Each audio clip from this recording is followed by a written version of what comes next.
Բարի երեկո սիրելի հեռուստադիտողներ, այսօրվա մեր հյուրն է Իրեն Սահակյանը։ Բարև ձեզ Իրեն։ Հաշվի առնելով մեր հարաբերությունները, կարող եմ ձեզ դիմել դույով։ Իհարկե։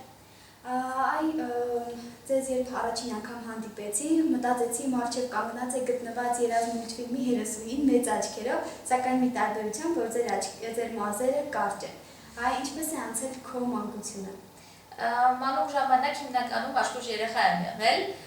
մայրիկս միշտ պատմում է իմ սխրագործությունների մասին, թե ինչեր եմ ես արել, հիմնականում աշխույժ եմ եղել։ Շնորհակալ եմ։ Մարտի 13-ին ձեր ծննդյան օրն էր։ Ես հաճախ լսում եմ, որ մարդիկ չեն սիրում իրենց ծննդյան օրը, քանի որ գտնվում են ուշադրության կենտրոնում։ Ինչպիսին է քո համար քո ծննդյան օրը։ Ի տարբերություն մնացածի, ես շատ եմ սիրում ծննդյան օրը, չնայած նրան, որ ասում են 13-ը միշտ դժբախտություններ է բերում մանավանդ ուրբաթ օրով, ես միշտ սիրել եմ իմ ծննդյան օրը և ամեն տարի փորձել եմ յուրօրինակ անցկացնել այն։ Գիտեմ, որ հաճախում եք TV իդեալ, ինչքան ժամանակ է հաճախում եք և ինչ է տվել այն ձեզ։ Լավ ընկերներ, հրաշքշրջապատ և ուսման հարցում ահագին լավացել եմ։